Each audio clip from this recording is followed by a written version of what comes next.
Hello and welcome to Pleasure Reading.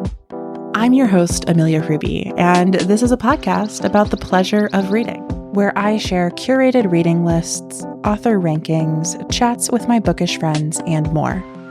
If you too take pleasure in reading, I hope that you will subscribe and share this show with a friend. Cheers to your next best book. Hello and welcome to Pleasure Reading, a podcast about the many pleasures of reading, where I, your host, Amelia Ruby, share curated reading lists and occasional bookish chats with friends. And today is one of those bookish chats with a very longtime friend of mine, Caro Griffin, who is the host of the Between Drinks podcast and newsletter, where she writes about her travels and the history of different beverages that she encounters around the world. I have been behind the scenes as a producer on Caro's podcast, and it is so beautifully done, if I may say so for us. And I hope everyone will go listen to that show. If you like this episode, if you're interested in these books, you will love Between Drinks, and you should check it out immediately. Pause this episode, go subscribe, do that right now, and then come back. Because today, Caro's going to be sharing 5 books about drinks with us from all over the world, from different eras, different approaches to beverages. And I am just so excited to bring this here to Pleasure Reading. So hi, Caro. Welcome to the show. Thanks for having me. Longtime listener, first-time guest. So I have loved sort of watching your journey with drinks. I always like to recount that when we first met, you didn't really drink. I remember coming to your apartment for dinner and bringing wine and you kind of being like, I don't know, it's wine, I guess. And now I'll name some random niche cocktail I read about in one of these books. And you're like, yeah, it has this, this, and that. And it's sort of like this. And yeah, I'm invented by Etta Coleman at the Savoy Hotel in London. Yeah, I got it. We were just talking about that one.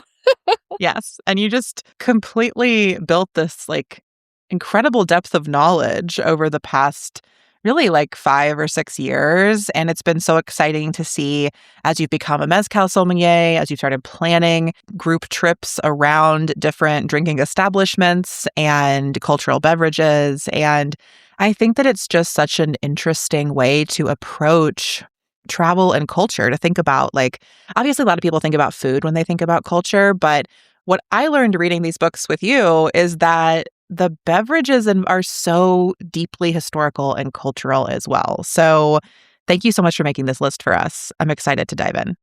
100%. I mean, you said it exactly that. I think food gets all of the credit, and I'm drinks have the same amount of cultural importance and relevance, and they can really tell the story of a place, both the drinks themselves and then also where you drink them, right? I've been lucky enough to literally travel the world and spend a lot of time in places and have learned just as much sitting at a bar, about a place than I have on a walking tour in a museum. And there's these untold stories that no one recognizes. And definitely, 20-something Caro drinking wine in her apartment with you did not appreciate at the time.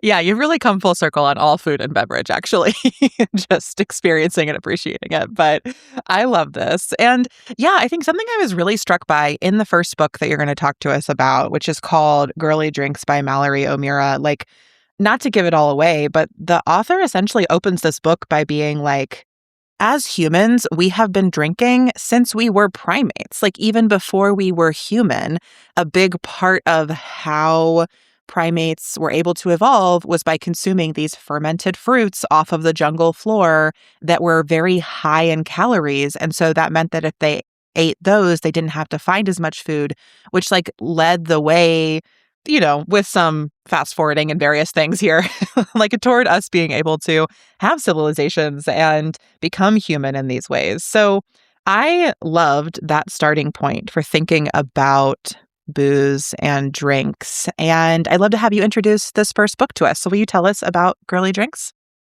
Yeah. So Girly Drinks is the perfect book to keep on your bedside table and read a chapter at a time, because it is this book that kind of each chapter stands alone and is about both a drink, but also a notable woman or group of women and a time period. And so my biggest takeaway from this book, though, is that women are responsible for every drink like in the history of the world.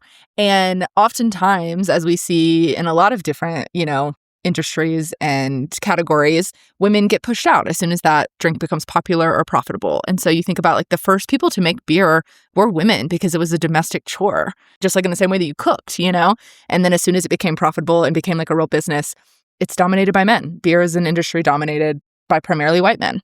And each of these chapters really dives into kind of a history, whether it is beer or, wine or champagne or sake even, and gives you like the story of a badass woman. And that's how you learn about the drink, is through this lens of like a badass woman in like a particular time period. And it's also like not dry at all. And I think that's also why I love the book, is that it's so fun.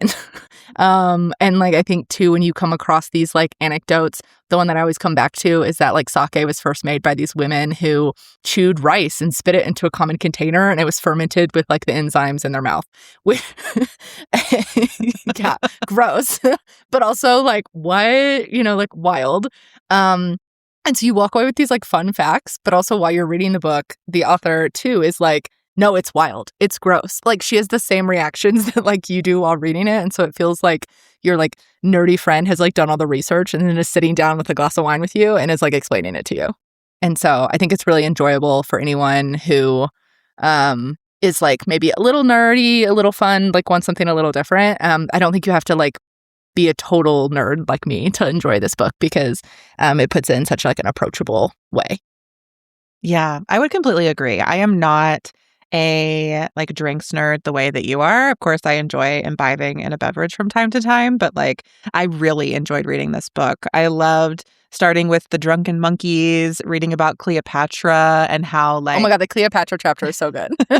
yeah, like the Romans really thought she was just like a total lush because their culture was so based on this like sense of discipline and purity, and they like could not, and sexism and slavery. It was like, all these horrible things. And then like taking that all the way through these different historical figures to like 2019 South Africa and like women making beer all around the world. I just thought was such an interesting perspective. And I also appreciated the like explicitly feminist perspective of this book. Like time and time again, Mallory O'Meara really insists that when societies start to police like how women drink or if they are allowed to drink, that is always clearly a sign that they're taking away so many rights from women in those spaces. And I think that also comes up with another one of the figures that's featured in this book, who we have another book that you wanted to share about, Barb Nicole Clicquot of the famous Veuve Clicquot champagne. So do you want to talk about the Widow Clicquot, both like as a book and a historical figure? Yeah, so I found this book solely because I was reading Girly Drinks, and there's a chapter like about wine and champagne, and the kind of historical figure that she uses to tell that story is Barbara Jean Clicquot. I'm like, oh, French, I can never get that word. I'm like, Clicquot. I'm like, we're being recorded. Clicquot. And I was like, oh my God, this woman has lived a life. And I think I literally put the book down and like pulled out my phone and was like, is there a book about her that I can read? And so that's how I actually found this one, The Widow Clicquot by Thélardier Mazeo, which is a biography of this like totally impressive woman who basically invented champagne. And so, if you make sparkling wine anywhere in the world, you call it sparkling wine. But if you make it in particular regions in France, you can call it champagne. And she like revolutionized how champagne is made, and basically made it profitable and made it a viable business in a way that like allowed champagne to become the drink we know today. Like, I think like if she hadn't figured out this process, like it would have always been this like very expensive, out of reach, like it never would have become like this mass drink that it is. And then she's just like, she lived through like multiple revolutions and like took some like really huge bets that paid off, but also like lived through a lot of tragedy in her life. And I think just like a fascinating woman that history has largely forgotten. Like she does have her name on a very famous Veuve Clicquot like champagne, but other than that, like no one knows her story. And I think that that's a real shame. And I think even when reading the book, there's a lot of things where like there are gaps kind of being filled in because like no one thought she was important. No one like recorded details to the same degree that maybe they would have, I think, if she was a man, if this was 100 years later. And so Mazeo has to really kind of like I think, fill in some of those gaps where it's like, this is probably what happened. But I think even with that, this is a story that like deserves to be told, and like a woman who deserves to be remembered as more than just like an orange label on a champagne bottle, because what a badass.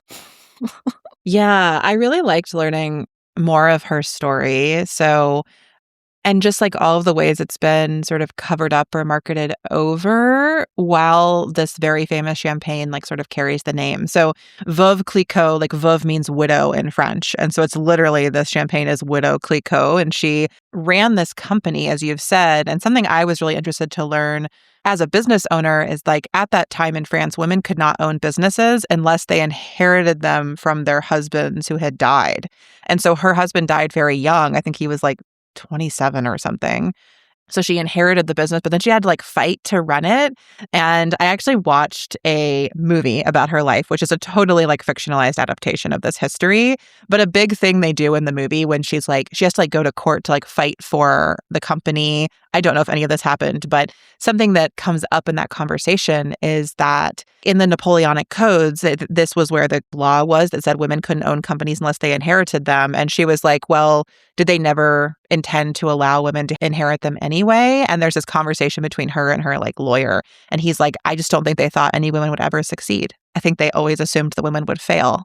And so there's this like clear feminist bent to her story, even though that is like not the language of the times or that she was putting this in. She was just really devoted to this wine. That also makes me even more frustrated that like the way the history of champagne has been told is that Dom Perignon is like the founder of champagne, this like French monk who made wine, which like he was a French monk who made wine. But largely, like the mythology of him inventing champagne was really just a marketing campaign created to sell more champagne, which I learned in the introduction of this book. And so I really liked reading the parts of the Widow Clicquot that I did. I liked watching the movie. It's also called Widow Clicquot. And I also found this other like fictionalized edition of her life or version of her life that I wanted to share called The Champagne Letters by Kate McIntosh. This novel sort of merges like present day. There's a story of this woman who lives in Chicago and she's just gotten divorced and she ends up going to Paris and finding these like letters from the Widow Clicquot, which are not real. That's totally fiction. And then they like help her reinvent herself and her life.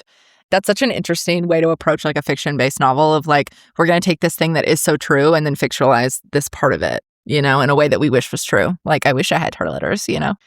She's such a good representation, and especially the fact that she has been overlooked, of how you can learn about a place through its drinks. Like, I've learned so much more, like, geopolitically about, like, wars that happened because, like, so oftentimes if you trace a beverage back, the rise and fall of it really ties with, like, taxes and who's controlling who and who's invading who. And, like, I mean, you think about gin in the UK, like gin is like a national beverage of like the UK, like London dry gin is the main category. And so much of it is based on the fact that they wanted to make their own spirit and not pay France for cognac and brandy and like Spanish wine. And like, you know, if you really trace all that back, like it tells the story of a place, both like in the past and also in the present. And so many of these books do, in fact. Yeah, I think it's really interesting as I've been, you know, in my way, casually tracing some of these histories alongside you to prepare for this episode, to see the ways that, like, the different sort of motivations for creating alcohol, like the way that, you know, so much of the origin of this was really just about like safety, like being able to, when there's not clean water, how do you have something you can drink for hydration that is safe to consume? So like we have that origin of alcohol, but then we have like alcohol meets commerce meets capitalism, and that totally changes the motivations, especially when you consider taxation and everything that you're talking about.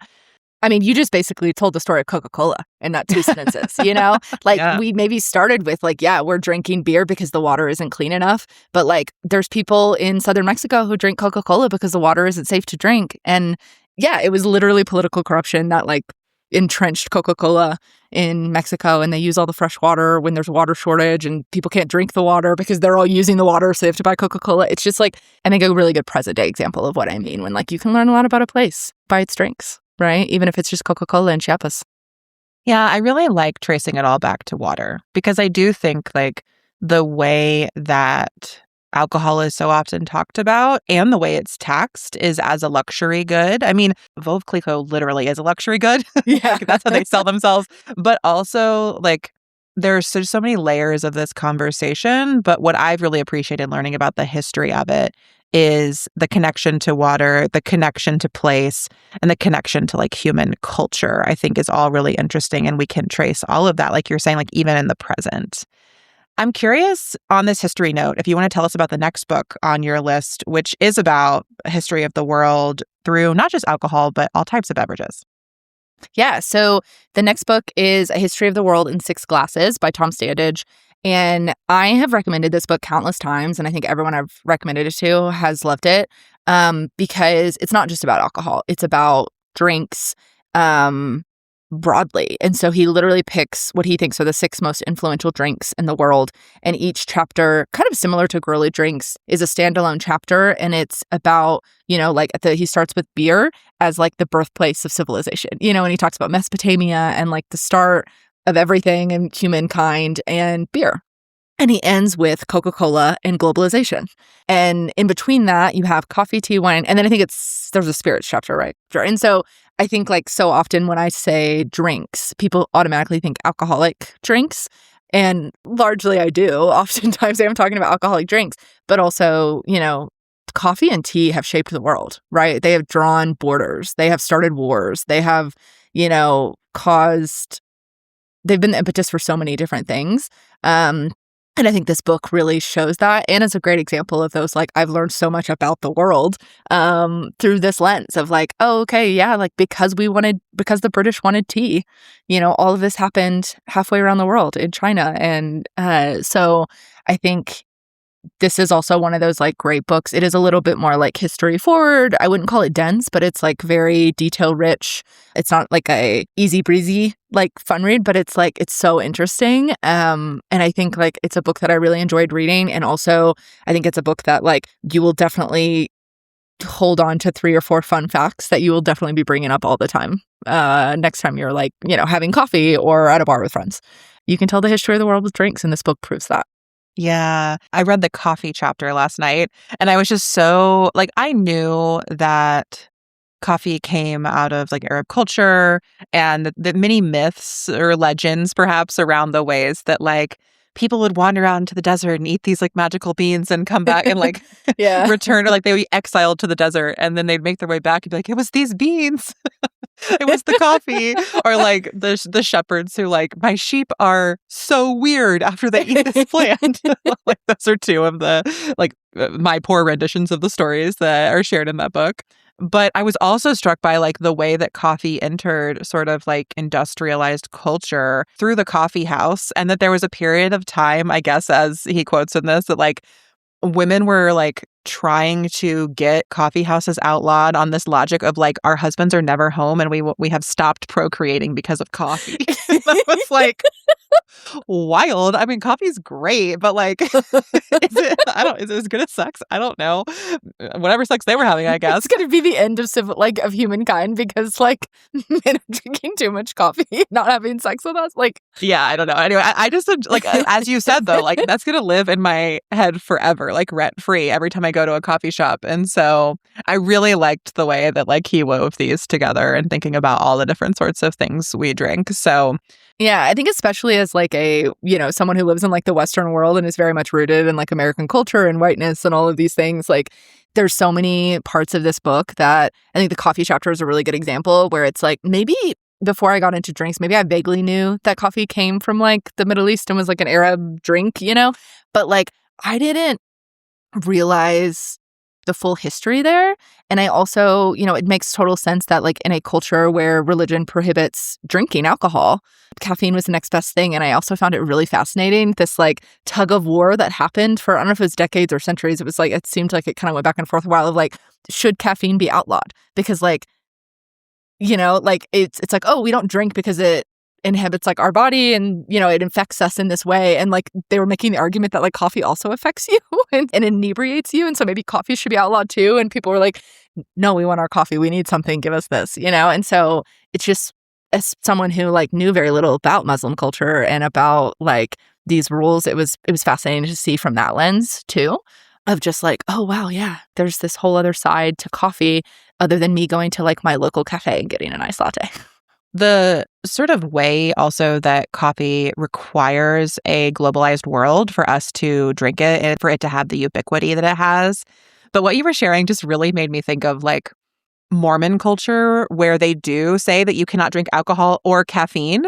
And I'm like, maybe a history of the world in 7 glasses will also include the like dirty soda industry. I was just going to say, we're back to Coca-Cola, man. Like, I always say, like, at some point, I'm going to do an episode of Between Drinks about Coke. And we're going to start in Atlanta and like the pharmacies and the headquarters of Coca-Cola. And we're going to go to Chiapas where, yeah, Mexicans suffer from like the highest rates of childhood obesity in the world because of the Coca-Cola plant and political corruption. And we're going to end in Salt Lake City, where the dirty soda bars are everywhere. You know, like this is the globalization of Coca-Cola, you know, and how there's not one story per drink either. There's like an infinite amount of stories and lenses. And when I do an episode, like we're talking about coffee, and I did this episode about Mexican coffee, and it's the longest episode, and I still had to like cut it in half because there was so much to say where I'm like, I didn't even touch on the origins because I was like, this is not rooted in the Middle East. This is rooted in like Mexican coffee. And like, you know, champagne is literally a commodity. It is like a luxury good, but coffee is treated the same way, and it shouldn't be. It should be a luxury good. Like it's not priced the way that it should be for producers to make a living and to have fair wages. Like it's just a wild global infrastructure. To your point, where it's like it requires so many moving pieces in so many different parts of the world. And it's radically underpriced. Do I want my coffee to be more expensive? No. But it's wild what we're paying for coffee and how much work and effort goes into it, and like the supply chain there and the exploitation that happens and everything.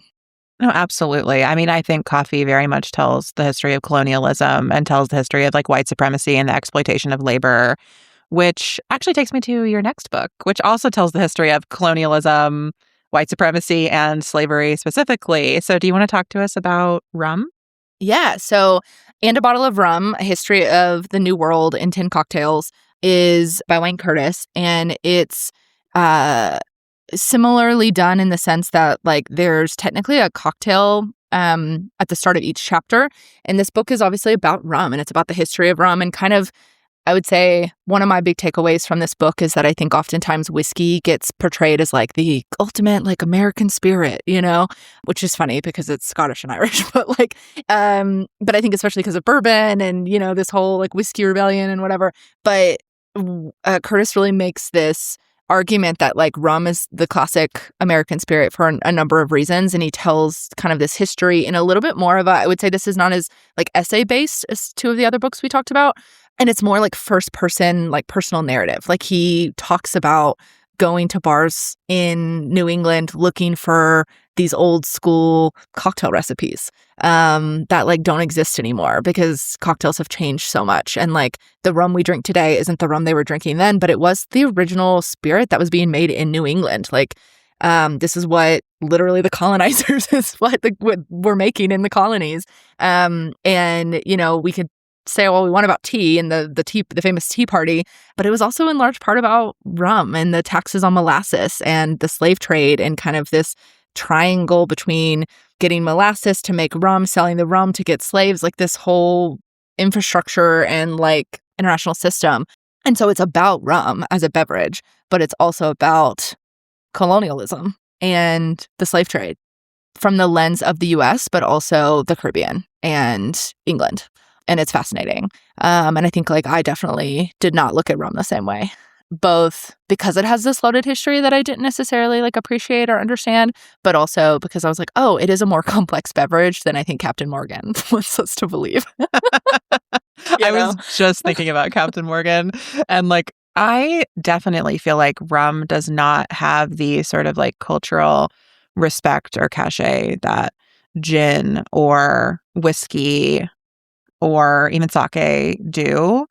And what you're describing, which I have not read this book, but like it's starting to paint this picture to me also of like through rum's association with the slave trade, it also has this like history of Blackness and this like very like dark undercurrent of Western society and forced labor and stolen people. And, I don't really drink much rum. Of all the spirits, it's probably the one I consume the least. And now I'm like, is that good? Is that bad? I don't really know. There's like a moral statement there. But Yeah.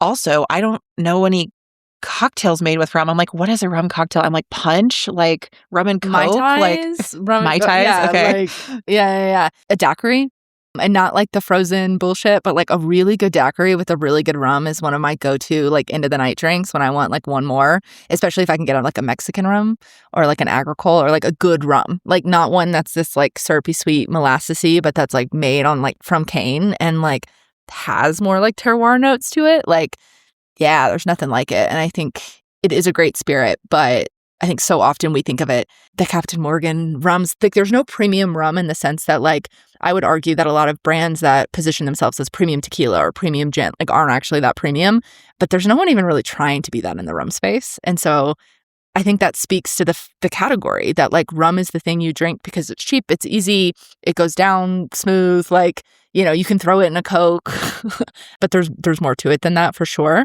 And this was a great book to like pique my interest a little bit more. And I would say that rum is definitely one of my favorite spirits.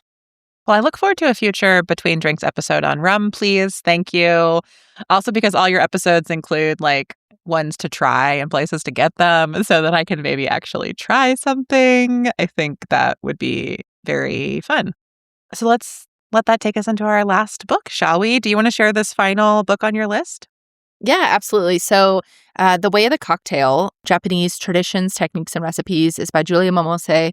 I wanted to include a book that was a cocktail recipe book because there's most of the time when you look for like books about drinks, like you get these history books to some degree, but it's largely recipe books.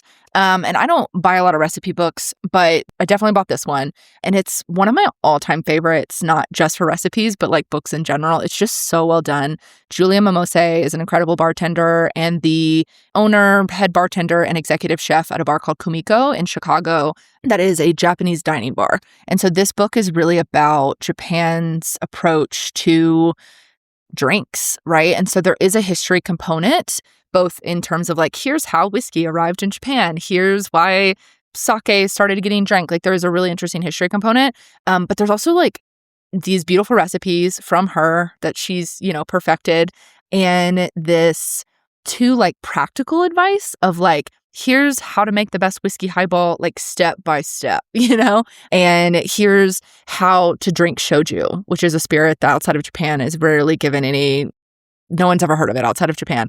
And it has these really interesting preparation methods, but she also like has a list of her favorite bars in Japan. And like, there is this like window into Japanese culture and kind of from her point of view too, as someone who grew up in Japan and then moved to the US and runs a Japanese bar there. And I've been lucky enough to actually interview her on my podcast about shoju.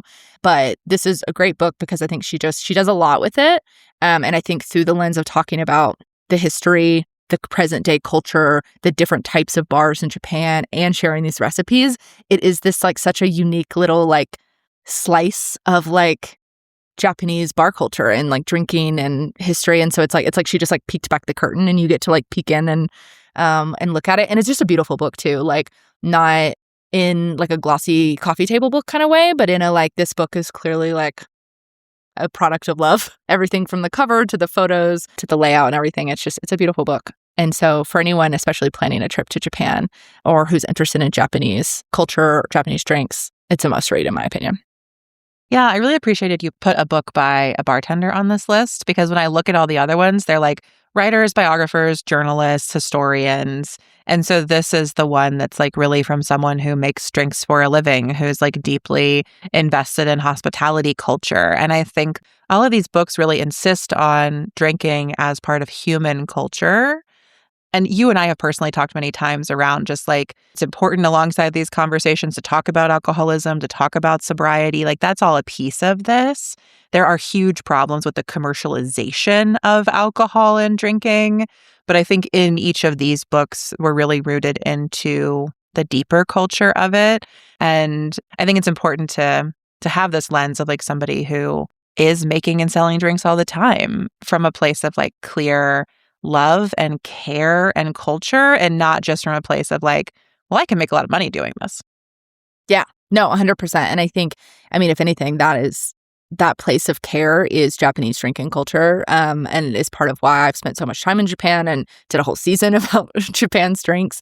Because if there's ever a place that really proves the point of like, you can learn about the history of a place through its drinks, it's Japan for various reasons. But like the way that even just the bartenders in the bars, it's approach, hospitality, and care. There's a whole word for it, omotenasu, and like it's a very unique, it's a selfless way of looking after other people. And it's like, we're not drinking to get drunk. We're not doing tequila shots. We're not, slamming back rum and cokes or whatever. Like bartenders there in these traditional bars don't even batch drinks. They're making one at a time. They're giving it its sole focus. It is about that care and like giving someone your attention and your time and your care without any expectation of getting anything in return. And I think that that's really beautiful. And it's not, that I'm not guilty of overindulging and drinking to drink, but like that's what I love and want to celebrate, right? Is that moment between two people or friends or on a special occasion or in a new place where you can enjoy a great drink and learn about it and talk about it and have that connection. You saying that makes me want the like Euro Dreams of Sushi documentary version about drinks in Japan, about like cocktails. How do I get that? Sign me up. I'll host that gladly. Please. Yeah. That sounds great. Well, Caro, that was our list of books. So if listeners want a quick recap, we talked about Girly Drinks, The Widow Clicquot, History of the World in 6 Glasses, and A Bottle of Rum, and The Way of the Cocktail. Those are all linked in the show notes. You can grab them and get a copy there. And while you're at it, please go listen to Between Drinks, sign up for the newsletter, check out Caro's work. You can learn a lot about drinks in the process and even potentially join Caro on trips around the world to experience drinking culture in different places firsthand.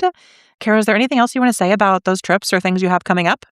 Yeah, if you do what I did and fall in love with the way of the cocktail and Japanese drinking culture and then want to come learn about Japan through its drinks with me in Japan, you can do that. I lead trips there as well as across Mexico and in Scotland. So yeah, if you are interested in drinks as more than a means to an end and, can appreciate the history and culture of them, these trips are for you.